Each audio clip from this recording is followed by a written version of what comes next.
ఎప్పుడు మొదలైందో తెలుపగల తేదీ ఏదో గుర్తించేందుకు వీలుందా?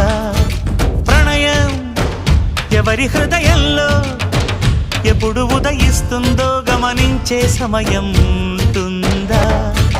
ప్రేమంటే ఏమంటే చెప్పేసి మాటుంటే ఆ మాటకి తెలిసేనా ప్రేమంటే? అది చరితలు సైతం చదవని వైనం, కవితలు సైతం పలకని భావం, సరిగమలెరుగని మధురిమ ప్రేమంటే. దరిదాటి ఉరకలు వేసే ఏ నదికైనా తెలిసిందా తనలో ఈ ఉరవడి పెంచిన తొలిచిన కేదంటే? సిరిపై రై ఎగిరే వరకు చేనుకు మాత్రం తెలిసిందా తనలో కనిపించే కళలకు తొలి పిలిపేదంటే?